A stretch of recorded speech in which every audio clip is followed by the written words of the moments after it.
Hello everyone, welcome to CS Pathshala by Vishvendra Chaudhary. स्वागत है आप सभी का एक और नई वीडियो में। जैसा कि आपको पता है, हम computer organisation and architecture subject पढ़ रहे हैं। उसकी थर्ड यूनिट बेसिकली हमने स्टार्ट करी थी, जो है आपकी कंट्रोल यूनिट। तो इस यूनिट में हमने सबसे स्टार्टिंग में डिस्कस करा था आपका instruction and instruction type. Then हमने बात करी थी इंस्ट्रक्शन फॉर्मेट की। देन हमने इंस्ट्रक्शन साइकिल के बारे में पढ़ा। देन हमने माइक्रो ऑपरेशंस के बारे में पढ़ा। उसके बाद हमने देखा कि आपकी एक सिंगल इंस्ट्रक्शन कैसे एग्जीक्यूट होती है आपके सिस्टम के अंदर। एंड देन हमने लास्ट वीडियो में बात करी थी बेसिकली प्रोग्राम कंट्रोल के बारे में। तो आज की जो वीडियो रहने वाली है वो रहने वाली है आपकी रिड्यूस्ड इंस्ट्रक्शन सेट कंप्यूटर के बारे में, जिसको हम बोलते हैं रिस्क। आपके एग्जाम पॉइंट ऑफ व्यू से इंपॉर्टेंट है, कई बार पूछा गया है। तो डिस्कस करते हैं, देखते हैं क्या होता है आपका risk, reduced instruction set computer. तो बेसिकली ये आपका एक आर्किटेक्चर है प्रोसेसर का, जो बेसिकली काम करता है आपकी मिनिमल सेट ऑफ इंस्ट्रक्शन से। ठीक, तो आपका एक ऐसा आर्किटेक्चर, आपके प्रोसेसर का एक ऐसा आर्किटेक्चर जो बेसिकली वर्क करता है, सपोर्ट करता है एक minimal set of simple instructions को। ठीक, उसको हम क्या बोलते हैं, रिड्यूस्ड इंस्ट्रक्शन सेट कंप्यूटर। तो मैंने लिखा हुआ है, it is a type of computer processor architecture that uses a small and highly optimised set of instructions. यानी कि यहाँ पे आपकी स्मॉल और कुछ लिमिटेड सेट ऑफ इंस्ट्रक्शंस है जो आपका जो प्रोसेसर है वो उसको सपोर्ट करेगा। Simplify the processor design by using fewer, simpler and fast instructions. ये आपका एक सिंपल डिजाइन आपको प्रोवाइड करता है आपके प्रोसेसर का बाय यूजिंग, यहाँ पे आपकी कुछ लिमिटेड नंबर ऑफ इंस्ट्रक्शंस होगी, बिल्कुल सिंपल होगी और आपकी फास्ट होगी। फास्ट क्यों होगी? क्योंकि वो सिंपल है और स्मॉल है साइज में भी। ठीक, इसके बाद कुछ और जनरल इसके फीचर्स जो है उसके बारे में बात करते हैं। तो बेसिकली आपकी रिस्क के अंदर सिंपल इंस्ट्रक्शंस होती है। ठीक, लोड एंड स्टोर आर्किटेक्चर को ये फॉलो करता है। लोड एंड स्टोर आर्किटेक्चर क्या है? बेसिकली रिस्क के अंदर जो आपका प्रोसेसर रिस्क आर्किटेक्चर को फॉलो करेगा, उसके अंदर ओनली लोड एंड स्टोर ही आपकी दो इंस्ट्रक्शंस होगी जो मेमोरी को एक्सेस करेगी। बाकी सारे ऑपरेशंस आपके रजिस्टर्स के अंदर परफॉर्म होंगे। तो ओनली लोड एंड स्टोर के केस में ही मैं मेमोरी को एक्सेस करूंगा। देन इस यहाँ पे जो आपकी इंस्ट्रक्शंस की लेंथ होती है वो सभी इंस्ट्रक्शंस की लेंथ फिक्स होती है। ठीक, आपकी सेम साइज की इंस्ट्रक्शंस होगी। उसके बाद लार्ज नंबर ऑफ रजिस्टर्स, जैसा कि मैंने बताया यहाँ पे जो भी आपके ऑपरेशंस परफॉर्म होंगे वो रजिस्टर्स के अंदर होंगे। मैं ओनली मेमोरी को एक्सेस करूंगा लोड एंड स्टोर इंस्ट्रक्शंस के अंदर। ठीक, तो यहाँ पे मुझे लार्ज नंबर ऑफ रजिस्टर चाहिए जिससे कि मैं एग्जीक्यूशन करा सकूं। देन यहाँ पे ये मेन पॉइंट है, यहाँ पे जो आपकी मोस्टली इंस्ट्रक्शंस होती है, या मैं कहूँ आपकी सारी ही इंस्ट्रक्शंस जो होती है वो आपकी सिंगल साइकिल में एग्जीक्यूट हो जाती है। अब इसका क्या मतलब है कि यानी कि आपका जो सीपीयू का सिंगल क्लॉक साइकिल होगा उसमें आपकी मोस्टली इंस्ट्रक्शन एग्जीक्यूट हो जाएगी। ठीक, तो यानी कि आपकी फास्ट होगी। एक सिंगल साइकिल में, एक सिंगल क्लॉक में, एक सिंगल टिक में आपकी कंप्लीट इंस्ट्रक्शन एग्जीक्यूट हो जाएगी। ठीक, तो बेसिकली रिस्क के बारे में थोड़ी सी चीजें थी। आपके सिलेबस के अंदर रिस्क ही है, reduced instruction set computer. But ये क्वेश्चन जब भी आपके एग्जाम में आएगा तो बेसिकली आपसे ओनली रिस्क नहीं पूछा जाता, आपसे रिस्क एंड सिस्क दोनों पूछे जाते हैं। और बेसिकली मेनली जब भी ये क्वेश्चन आता है तो दोनों में डिफरेंशिएट बताने के लिए आता है कि रिस्क क्या है और सिस्क क्या है, दोनों में डिफरेंस बता दो। ठीक, तो रिस्क के बारे में हमने कुछ बातें करी। अगर मैं सिस्क की बात करूं तो सिस्क है आपका कॉम्प्लेक्स इंस्ट्रक्शन सेट कंप्यूटर। क्या है? Complex instruction set computer. यहां पे क्या है, अगेन ये भी आपका एक सीपीयू का आर्किटेक्चर है जो फॉलो करता है आपकी एक लार्ज नंबर ऑफ सेट, एक लार्ज नंबर ऑफ इंस्ट्रक्शंस को। प्लस वो आपकी इंस्ट्रक्शंस कैसी होगी? कॉम्प्लेक्स होगी। कैसी होगी? कॉम्प्लेक्स होगी। तो ये आपका एक आर्किटेक्चर है जो सपोर्ट कर रहा है लार्ज सेट ऑफ इंस्ट्रक्शंस को, प्लस वो कैसी इंस्ट्रक्शंस? कॉम्प्लेक्स है। ये आपका एक आर्किटेक्चर है जो सपोर्ट कर रहा है आपकी कुछ मिनिमल सेट ऑफ इंस्ट्रक्शंस को, और वो इंस्ट्रक्शंस कैसी है? सिंपल है। ठीक, तो एक ऐसा आर्किटेक्चर जो आपकी एक लार्ज एंड कॉम्प्लेक्स इंस्ट्रक्शन को सपोर्ट करता है वो सिस्क है, और एक ऐसा आर्किटेक्चर जो आपकी small and limited number of instructions को सपोर्ट करता है वो आपका रिस्क है। ठीक, तो यहाँ पे आप इसको ऐसे देख सकते हो, आपका कोई भी टास्क होगा उस हर एक टास्क के लिए आपके पास एक इंस्ट्रक्शन है, क्योंकि यहाँ पे एक लार्ज सेट ऑफ इंस्ट्रक्शंस को ये सपोर्ट करेगा।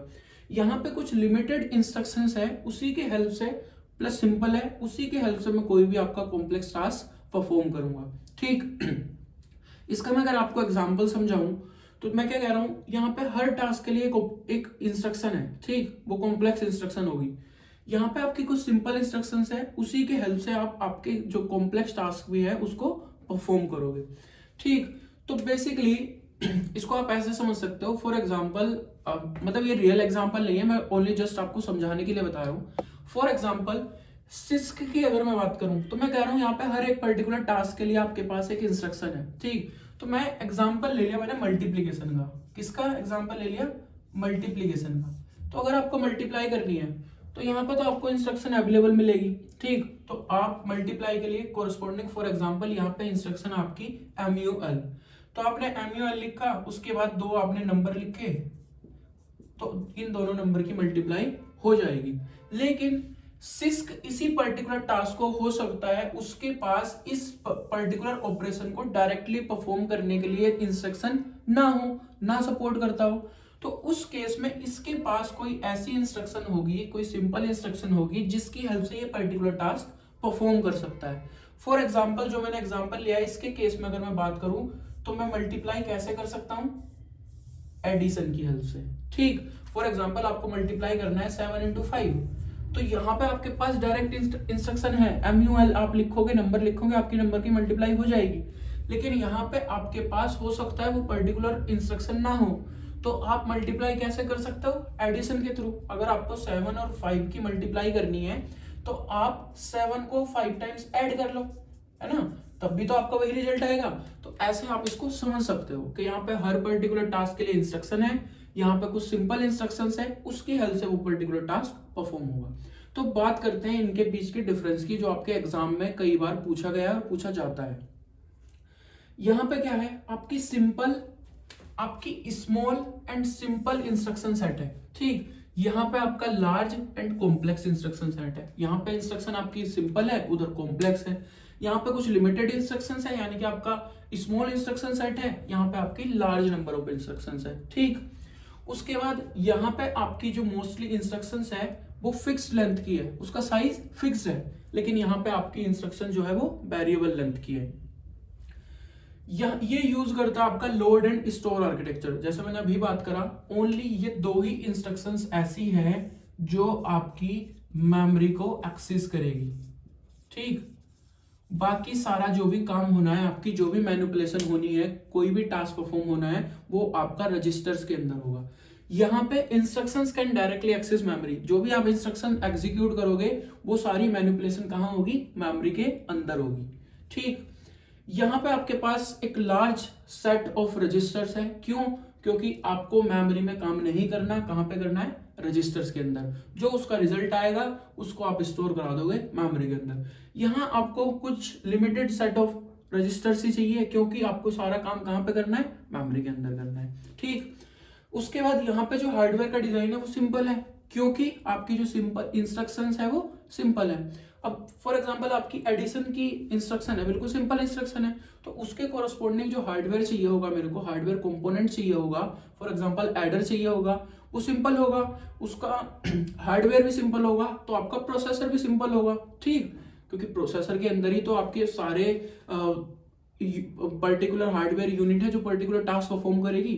अब एडिशन, मल्टीप्लिकेशन, डिवीजन कौन करता है? ALU कहाँ होता है? CPU के अंदर। तो बेसिकली जब आपकी लिमिटेड सेट और सिंपल सेट ऑफ इंस्ट्रक्शंस है तो उसके कोरस्पॉन्डिंग हार्डवेयर भी सिंपल होगा, और वो सिंपल होगा तो आपके CPU का हार्डवेयर भी सिंपल होगा। वहीं अगर आपकी इंस्ट्रक्शंस कॉम्प्लेक्स है तो उसको एग्जीक्यूट करने के लिए मुझे कॉम्प्लेक्स हार्डवेयर की नीड पड़ेगी। ठीक, उसके बाद each instruction perform a simple single operation. ठीक, सिंपल ऑपरेशन, वन इंस्ट्रक्शन में परफॉर्म मल्टीपल ऑपरेशन।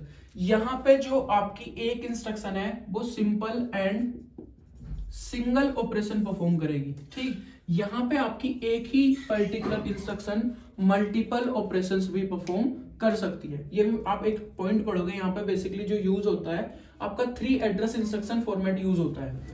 ठीक, मैंने लिखा होगा, ये लिखा, यहाँ पे कौन सा इंस्ट्रक्शन फॉर्मेट यूज होता है, 3 एड्रेस इंस्ट्रक्शन फॉर्मेट, और यहाँ पे आपका होता है 1 और 2 एड्रेस इंस्ट्रक्शन फॉर्मेट। हमने इसी यूनिट में एड्रेस इंस्ट्रक्शन एड्रेस फॉर्मेट पढ़े हैं, उसको एक बार देख लेना, इंपॉर्टेंट है। तो अगर मैं 3 एड्रेस इंस्ट्रक्शन फॉर्मेट की बात करूं तो उसमें मैं सबसे पहले क्या लिखता हूं, आपका ऑपरेशन। फॉर एग्जांपल मेरे को मल्टीप्लाई करनी है, ठीक, उसके बाद मैं लिखता हूं कि मेरे को रिजल्ट स्टोर कहां पे कराना है। फॉर एग्जांपल मुझे एक्स में स्टोर कराना है, और उसके बाद मैं लिखता हूं किसकी मल्टीप्लाई करनी है। तो फॉर एग्जाम्पल अगर मैंने ये पर्टिकुलर इंस्ट्रक्शन लिखी है तो इससे क्या होगा, ए और बी की मल्टीप्लाई होगी और रिजल्ट कहां स्टोर होगा, एक्स के अंदर। तो जैसा मैंने बोला, यहाँ पे आप 3 एड्रेस इंस्ट्रक्शन फॉर्मेट यूज करते हो, तो आप कुछ ऐसी इंस्ट्रक्शन लिखोगे। तो इस इंस्ट्रक्शन में आपकी ए की वैल्यू फैच भी होगी, बी की वैल्यू फैच भी होगी, उसकी मल्टीप्लीकेशन भी होगी, और उसका रिजल्ट स्टोर भी होगा एक्स में। ठीक, तो आप वैल्यू एक्सेस भी कर रहे हो, एक्चुअल ऑपरेशन भी परफॉर्म कर रहे हो, और उसका रिजल्ट स्टोर भी करा रहे हो एक ही इंस्ट्रक्शन के अंदर।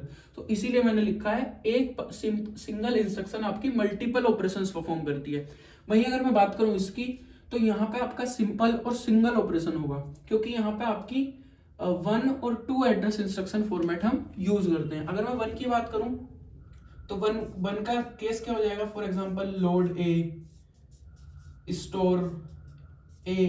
ठीक, तो आपका एक ही पर्टिकुलर टास्क इसके अंदर परफॉर्म हो रहा है। ठीक, उसके बाद यहाँ पे जो आपकी इंस्ट्रक्शंस है वो आपकी सारी इंस्ट्रक्शन एग्जीक्यूट हो जाती है सिंगल क्लॉक साइकिल में। जो हमने यहाँ पे भी बात करी थी, आपकी mostly instructions single clock cycle में, आपके सीपीयू का जो एक साइकिल होगा उसी में कंप्लीट हो जाएगी, क्योंकि वो सिंपल है, एक ही पर्टिकुलर ऑपरेशन परफॉर्म कर रही है। लेकिन यहाँ पे आपका एक particular instruction multiple clock cycles में एग्जीक्यूट होगी।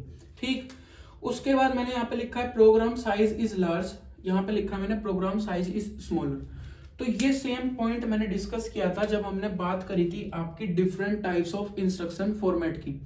तो हमने देखा था कि जो आपका 3 एड्रेस इंस्ट्रक्शन फॉर्मेट है उसके अंदर आपका जो प्रोग्राम का साइज होता है वो स्मॉल होता है, लेकिन एक पर्टिकुलर इंस्ट्रक्शन की लेंथ जो होती है वो ज्यादा होती है एज कंपेयर टू आपका 0 और 1 एड्रेस इंस्ट्रक्शन फॉर्मेट। ठीक, इसके केस में क्या होगा, आपकी एक इंस्ट्रक्शन की लेंथ तो कम होगी, लेकिन जो आपकी नंबर ऑफ इंस्ट्रक्शंस होगी वो ज्यादा होगी। तो वही चीज मैंने यहाँ पे लिख रखी है। यहाँ पे आपकी एक पर्टिकुलर इंस्ट्रक्शन जो है वो स्मॉल है, तो आपको मल्टीपल इंस्ट्रक्शंस लिखनी पड़ेगी किसी भी पर्टिकुलर प्रोग्राम को लिखने के लिए, तो आपका प्रोग्राम साइज बड़ा होगा। यहाँ पे आपकी एक ही इंस्ट्रक्शन में काफी सारी चीजें हो रही है, तो आपको लेस नंबर ऑफ इंस्ट्रक्शंस लिखनी पड़ेगी, तो आपके प्रोग्राम का साइज क्या होगा, छोटा होगा। ठीक, उसके बाद एक पॉइंट हो रहा है, ये आपका इफिशिएंट होता है पाइपलाइनिंग में, और ये आपका इफिशिएंट नहीं होता पाइपलाइनिंग में। बेसिकली इससे नेक्स्ट जो टॉपिक हम डिस्कस करेंगे वो आपका पाइपलाइनिंग ही है। पाइपलाइनिंग में क्या होता है, आप मल्टीपल इंस्ट्रक्शंस पैरेलल में एग्जीक्यूट कराते हो। तो आपको मल्टीपल इंस्ट्रक्शंस पैरेलल में एग्जीक्यूट कराने के लिए आपकी इंस्ट्रक्शंस को डिवाइड करना होता है डिफरेंट स्टेजेस में। तो जो आप डिफरेंट स्टेजेस में आपकी इंस्ट्रक्शन को डिवाइड करते हो वो आपकी हर एक इंस्ट्रक्शन में सेम नंबर ऑफ स्टेजेस होनी चाहिए। लेकिन अगर यहाँ पे मैं क्या कह रहा हूं, आपकी इंस्ट्रक्शन की लेंथ सेम है तो आप उसको इजिली डिवाइड कर सकते हो डिफरेंट स्टेजेस में, और आप उसको पैरेलल में एग्जीक्यूट करा सकते हो। लेकिन यहाँ पे आपकी इंस्ट्रक्शन की लेंथ ही डिफर है, ठीक, वेरिएबल साइज है इंस्ट्रक्शंस का, तो यहाँ पे आपकी पाइपलाइनिंग में डिफिकल्टी होती है। ठीक, ये पॉइंट आप और अच्छे से समझ जाओगे जब हम पाइपलाइनिंग पढ़ेंगे। उसके बाद अगर मैं एग्जाम्पल की बात करूं तो आपका रिस्क का एग्जाम्पल है ARM, वो होता है बेसिकली एडवांस रिस्क मशीन। ये बेसिकली आपका एक प्रोसेसर का आर्किटेक्चर है जो मोस्टली आपके स्मार्टफोन वगैरह में यूज होता है। वहीं अगर मैं बात करूं आपकी जो इंटेल की फैमिली है 86 वाली, वो सारे प्रोसेसर जो है वो आपके सिस्क को फॉलो करते हैं। ठीक, तो ये था आपका basically risk and six, reduced instruction set computer and complex instruction set computer. Exam point of view से इंपॉर्टेंट है, एक बार देख लेना, सारे पॉइंट्स आपको क्लियर होने चाहिए। अच्छे से समझाया मैंने, आई होप आपको समझ आए होंगे। फिर भी अगर कोई आपको क्वेरी है, दिक्कत होती है तो आप कमेंट सेक्शन में पूछ सकते हो। प्लस अगर मेरी वीडियो अच्छी लगी हो, इससे आपकी थोड़ी भी हेल्प हुई हो तो प्लीज लाइक कर देना, मेरे चैनल को सब्सक्राइब कर लेना। मिलते हैं नेक्स्ट वीडियो में, तब तक के लिए बाय बाय।